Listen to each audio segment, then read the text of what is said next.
The legislative session is over. Well, not exactly. Hello, I'm Joanne McCall.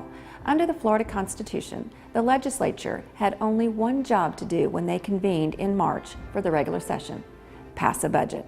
That didn't work out very well this year. Amid acrimony over providing health insurance for more than 800,000 Floridians who desperately need it, the Florida House up and left Tallahassee last week, 3 days before the scheduled end of the regular session. And so, having accomplished all that we can do, it's time for us to go home.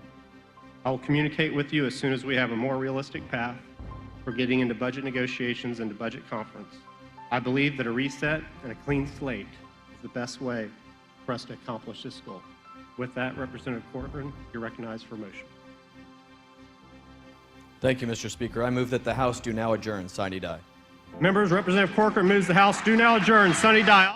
Despite a projected budget surplus, school districts throughout the state face uncertainty about what their budgets will look like next school year.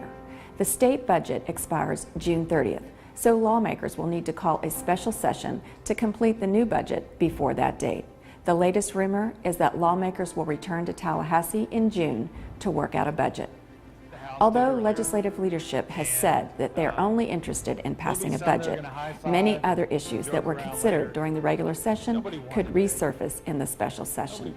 These include a number of education issues, such as proposals related to charter school funding, reading instruction, and full-time adjunct teachers, as well as the large number of tax breaks that Governor Rick Scott has sought.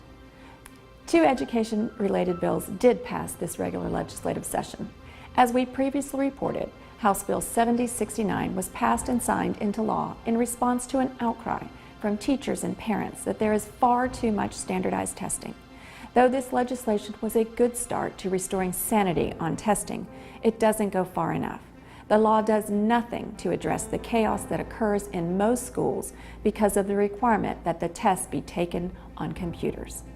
FEA will continue to push for the needed changes to make testing more manageable and useful for students and teachers. For more information on what the law does and does not do, head over to the feaweb.org homepage. Another bill that passed this session was titled Gabby's Law for Student Safety. This law was passed in honor of a Volusia County girl who died after she stepped off her school bus and was struck by a car. The bill is designed to make conditions for students walking to school safer. 2 bills of interest to those in higher education which did not pass are the Open Meeting Exemptions Bill and Guns on Campus Bill. One bill would have injected much secrecy into the selection of university presidents and provosts, shielding applicants from the public until they had been named finalists. The other bill would have allowed carrying concealed firearms on college campuses. United Faculty of Florida lobbied aggressively against both of these bills. UFF members were threatened with ethics complaints by the NRA for their opposition to the gun bill, but they never backed down. Both issues are dead for 2015, and it's highly unlikely such bills would be in the call of the special session. There was a bittersweet moment on the floor during the last session of the Florida Senate as they passed a resolution to recognize our very own president, Andy Ford, commending him for his dedication to the enrichment of public education in Florida. In honoring Andy Ford in his last legislative session at the helm of the Florida Education Association, I'm confident he will be remembered as a thoughtful, purposeful, and stalwart advocate for Florida's public school students, teachers, and all of the employees. Senators, would you all please join me in recognizing Mr. Andy Ford by a round of applause. Would you please stand, Mr. Ford? Welcome to the Florida Senate.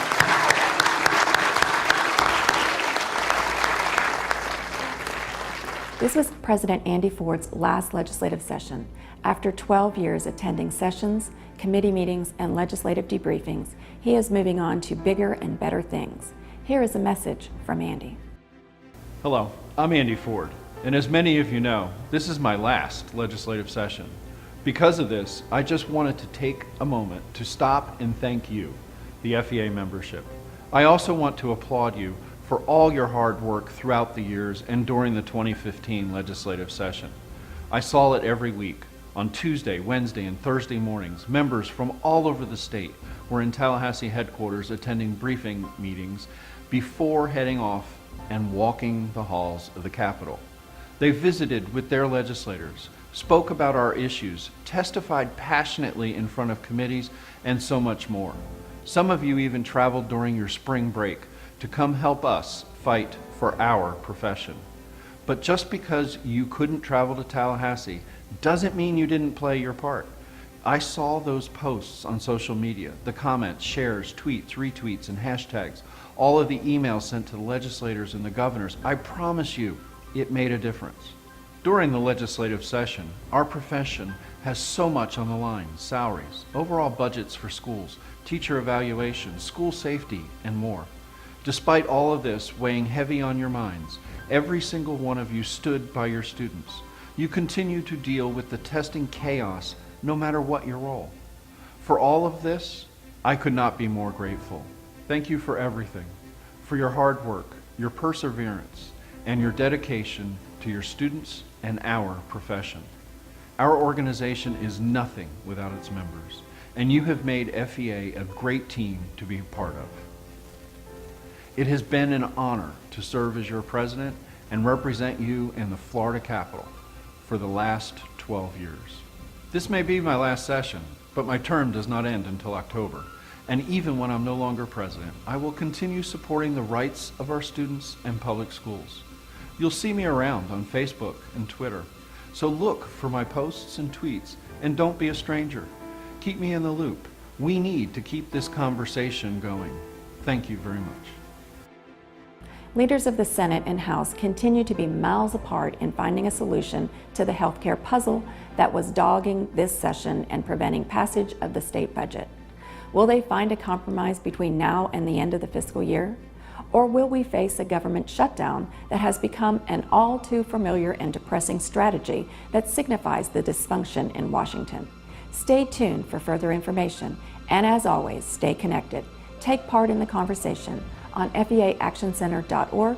You can also sign up for our weekly Frontline reports on feaweb.org and follow us online on Facebook and Twitter.